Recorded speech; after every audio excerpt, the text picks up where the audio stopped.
Many thanks for your interest in the project dashboard. There are a number of colours available in this dashboard, so this walkthrough might not look exactly the same as the one you've purchased, but the functionality is still the same. So this has a Gantt chart and it has a dashboard. So the Gantt chart is driven by due date. So if you wanted to change, please forgive the names. I used the list from Harry Potter. So if you recognise them, that's why.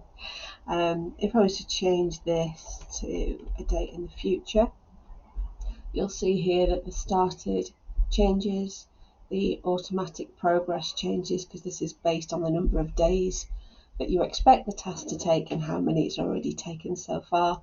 If I wanted to say that actually that finished on that date, it then goes complete. Currently, this Gantt chart is set to weeks, and these dates show you the Monday of every week.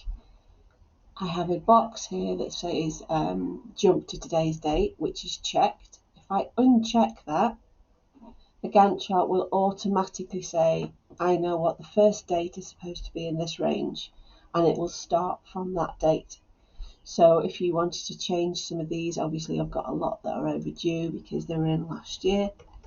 So if I change them, let's change that to sometime in the future, that will say not started. And you'll have to move along here to be able to see that not started line. Or you can just check the box to say move to today and you'll be able to see it much easier. So that's that last 30 days. It's due to finish in September. If you wanted to make that last 5 days, you can see that this instantly changes. So that's the way that works with all this. If you wanted to finish it, obviously you just add a date there that it's finished, and the colours will change automatically as I showed you before. So you don't have to do anything else in the back here. It's just due date and duration, and everything else works. This chart will automatically update based on how you make the amendments here. So if I was to change that and again put that in a date in the future, that's not started, you can see that the number of not started items moves there. If you're looking for a particular set of dates, you can move this along. So you can just click the slicer and it will move by a month. If you want to click just one at a time, it'll move by a week. So that's another way of negotiating this element of it. If you wanted to see just the things that were assigned to particular task owners, you can select this slicer here. You can select only those that are complete. You can all those that are overdue, etc., etc.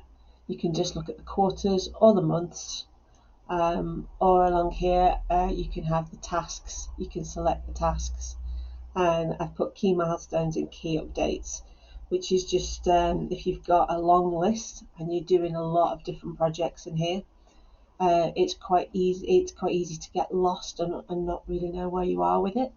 So having key updates and key milestones just means that you can denote those quite easily and say, right, I just want to look at my key milestones, and it will instantly roll that up and say, well, this is what you've got, these are complete and these are overdue. So if you want to clear off all your slicers, one little trick is to just click here in the heading, go to data and press clear, and everything will instantly clear, so you don't have to keep going through and checking which ones you've filtered. You can do many at the same time as well. You could just do that one. That's no good because you could just do overdue and overdue in December, and then you get just those. So it's multiple selections. All this data pulls through automatically into these charts. So if you click on one of these charts, go to data, hit refresh all, the changes that I made just now will instantly reflect in here. Same thing follows. You can just look at your overdue. Make that a little bit smaller so you can see it. You could just look at your not started. You could just look at, let's say, campaign 1. campaign 2. So that's your level 1 tasks. So if you've got 3 or 4 projects in a program, you can list those projects here, and you can just look at them individually, or you can look at them grouped together. So if you wanted to perhaps say, I want to look at what is not started and overdue. So you can select both of those there. And I just want to see which ones of those are a key milestone. So there you go. You could then select any other number of filters depending on how much data you've got in there and what you want to see.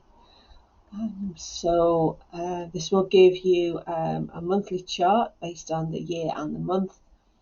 This will give you an idea of who's supposed to be doing what and which ones are overdue. This is your overall task status, and then your completed percentage, so that works on time. Okay, so that's pretty much how the sheet works. If you wanted to buy any of the other colours, functionality is essentially the same. They do exactly the same thing. They just got different colour schemes behind them. And there's another one here which is the black. These only work in Excel. They don't work in Google Sheets, but this black one here does have a Google Sheets version. It's not my favourite, to be honest, but it is there if that's what you wanted. And the functionality in the Google Sheets is slightly limited as well. If you do want something that starts with a start date as opposed to a due date, so we'd have start date, duration, and then the due date is calculated automatically. I have a version of the sheet that does that, so just send me a message and I'll ping that over to you. Also, if you have a problem with enabling macros, the only macros on this sheet are here. So as I showed you before, how the Gantt chart moves around and the checkbox, that's a macro that does that. So if you want a sheet, if you have issues in your organization about enabling macros and you want a sheet that doesn't have this and just has a field for the date, I also have a version that does that. So let me know if that's a problem for you, and I'll also ping that over. I may actually put a copy of it in the listing so you get that as a bonus sheet just in case. But just in case I've not done that by the time you get this, then just ask me. I usually respond very quickly depending on the time zone that you're in. Okay, thank you very much for looking. Okay, thank you very much for your interest in this sheet and its sister sheets. If you want anything for your project that isn't covered by the project sheet, I do have risk summaries and stakeholder maps, most of which will match the colour scheme of whichever sheet you've bought. And so please do check out the description and my shop for other items. Thank you again. I hope it helps.